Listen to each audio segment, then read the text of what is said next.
le LabRH rend visite à un de ses adhérents à Lyon, le groupe Apicil. On est dans la plus haute tour de Lyon, à 170 mètres. On va parler d'innovation RH dans un domaine où on ne l'attend pas forcément, l'innovation, le dialogue social. Allez, on y va. Bonjour Camille, je vais vous laisser vous présenter. Bonjour Séverine, bienvenue. Je m'appelle Camille Darmon-Sacomani, je suis responsable des affaires sociales et des rémunérations au sein du groupe Apicil. Merci Camille de nous recevoir dans la plus haute tour de Lyon, on l'a dit dans l'introduction, mais on le répète parce que la vue elle est géniale et puis on va avoir des moments pour le constater.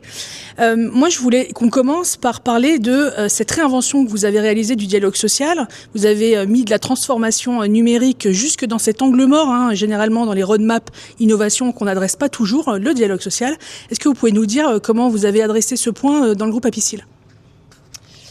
Alors déjà chez nous, au sein du groupe Apicil, le digital est quand même une culture forte.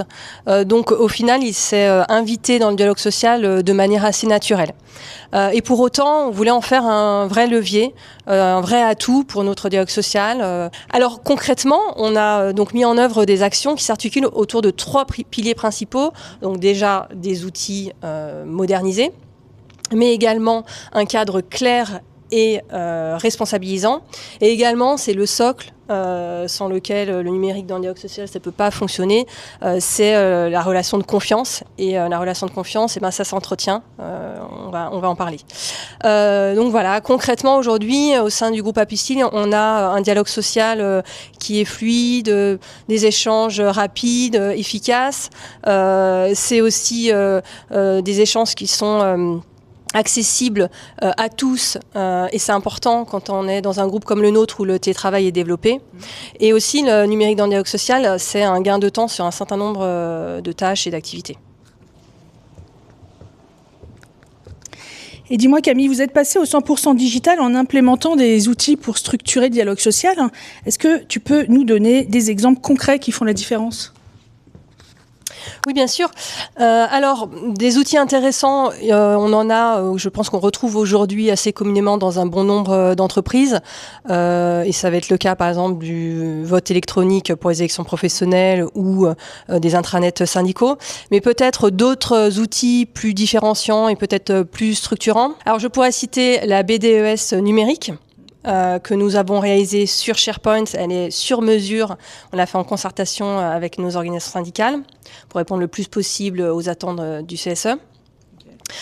Également un agenda partagé sur les instances représentatives du personnel sous Outlook. Ça pour donner plus de visibilité sur le dialogue social.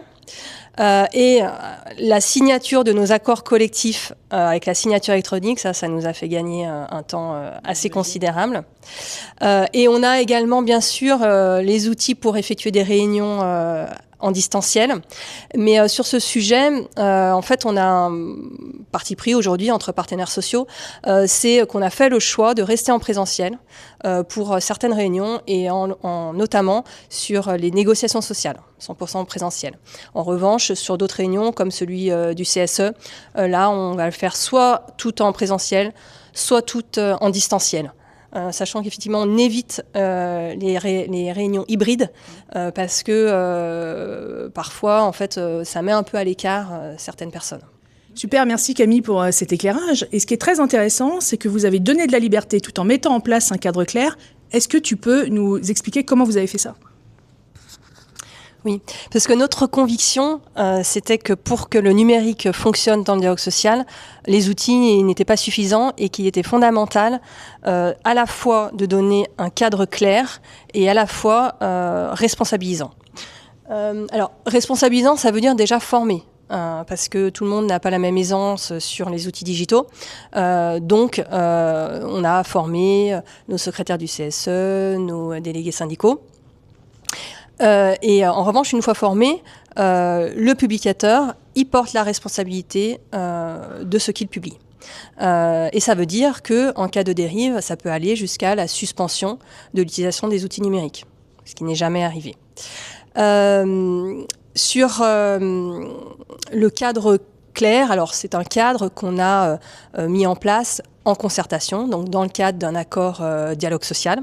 Et pour donner quelques exemples pratiques de ce cadre, c'est par exemple des plages fixes pour les communications, de manière à ne pas être trop intrusif dans les journées de travail.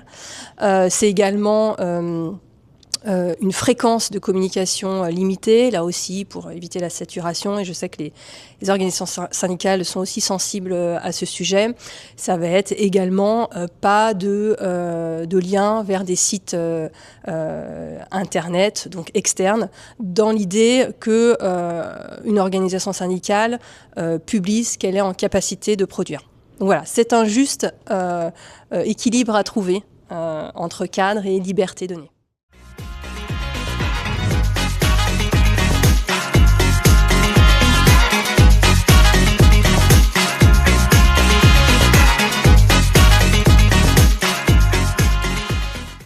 Et dis-nous Camille, au-delà des outils, vous avez aussi créé des moments pour favoriser ce dialogue social. Est-ce que tu peux nous donner des exemples ? Oui, en effet, parce que pour nous, c'était essentiel. Le numérique, il donne plus de fluidité aux échanges, mais il remplace pas le lien humain. Et au contraire, d'ailleurs, l'idée, c'est qu'on a voulu créer des moments spécifiques en présentiel. Par exemple, on organise annuellement des séminaires avec les chefs de file de nos organisations syndicales pour prendre du recul, échanger différemment dans un cadre moins formel que les instances représentatives du personnel. On a également un dispositif qui s'adresse aux salariés cette fois, qu'on appelle le Social et nous, et c'est la possibilité qui leur est offerte de participer à un CSE. C'est une possibilité pour eux de voir comment le dialogue social fonctionne. Et autre exemple, avant les élections professionnelles, on a organisé des forums co-animés par la DRH et par les organisations syndicales pour expliquer aux salariés le rôle, les attributions du CSE. Donc c'est des marques de reconnaissance qui viennent renforcer la confiance. Merci à Camille et à Frédéric Fay, le DRH du groupe Apicil, pour leur accueil dans leurs locaux. Et on se retrouve prochainement pour une nouvelle immersion chez un de nos adhérents.